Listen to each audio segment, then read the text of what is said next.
जैसे ही लेबनान पर इजराइल ने जमीनी युद्ध का आगाज किया, इस जंग से उठी चिंगारी अब पूरे अरब में फैल चुकी है, क्योंकि बारूदी आग सिर्फ लेबनान में ही नहीं बल्कि सीरिया, इराक में भी धधकी। जहां एक तरफ ईरानी प्रॉक्सी ने अपने विध्वंसक हथियारों का ट्रेलर दिखाया, तो वहीं प्रॉक्सी के हमलों का पलटवार करते हुए आईडीएफ ने सीरिया में मौजूद प्रॉक्सी के ठिकानों पर बारूद बरसाया। तो क्या फिर से पूरा अरब जंग की आग में सुलगने वाला है? इस रिपोर्ट में देखिए।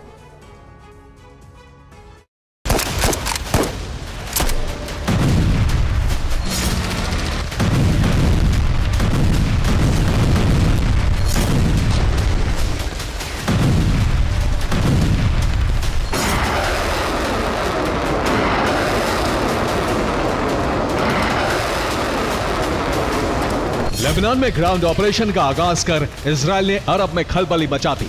हिजबुल्लाह समेत तमाम प्रॉक्सी संगठनों की नींद उड़ा दी।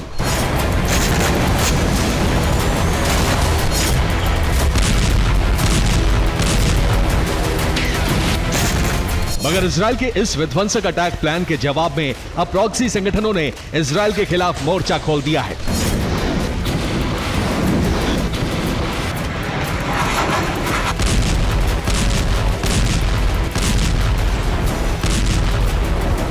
जिसका नतीजा यह हुआ है कि इजराइल से सीरिया, यहां तक कि इराक तक में प्रॉक्सी संगठनों के ताबड़तोड़ हमले जारी हैं।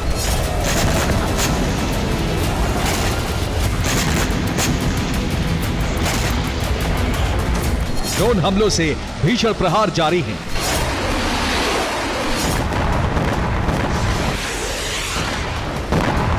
दरअसल मीडिया रिपोर्ट्स में जो दावा किया जा रहा है उसके मुताबिक इजराइल पर अल अरकब मिसाइलों से भीषण हमला हुआ।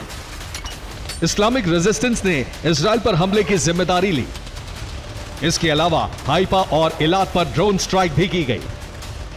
वहीं इराक में अमेरिकी बेस पर मिसाइलों से हमला किया गया। इराकी रेजिस्टेंस ने अमेरिकी बेस पर हमले की जिम्मेदारी ली।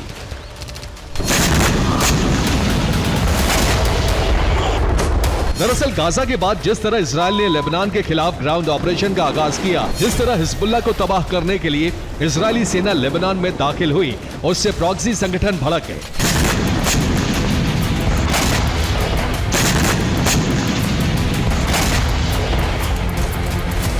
अब तो यह भी दावा किया जा रहा है कि हिज्ब की मदद के लिए इराकी रेजिस्टेंस लड़ाके भेज सकता है। सीरिया के रास्ते इराकी रेजिस्टेंस के लड़ाके लेबनान पहुंचेंगे। इसके अलावा सीरिया, इराक में भी प्रॉक्सी के हमले जारी रहेंगे।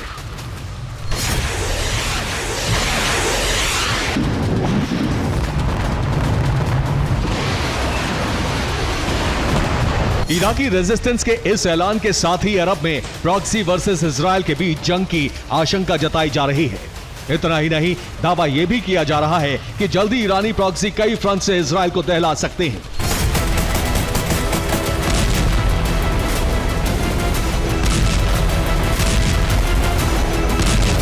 इजराइल के कोने कोने में मिसाइल और ड्रोन से विनाशक प्रहार कर सकते हैं।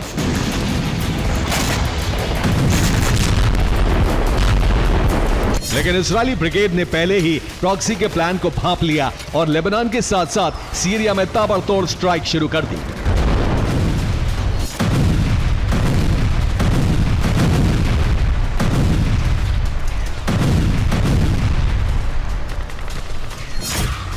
आपको बता दें कि आईडीएफ ने सीरिया में मौजूद प्रॉक्सी के ठिकानों पर बमबारी की।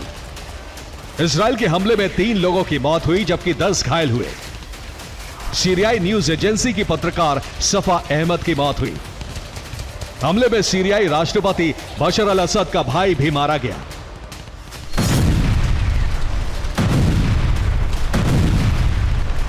मतलब यह कि एक तरफ इजराइल हिजबुल्लाह के संपूर्ण विनाश के लिए आमादा हो चुका है, तो इसी बीच इजराइल के खिलाफ प्रॉक्सी संगठन ने भी मोर्चा खोल दिया है।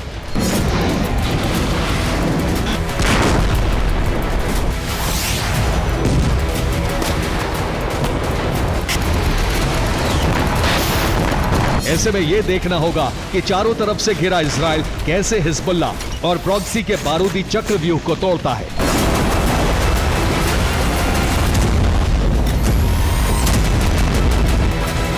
Bureau report, TV9 Bharatvarsh.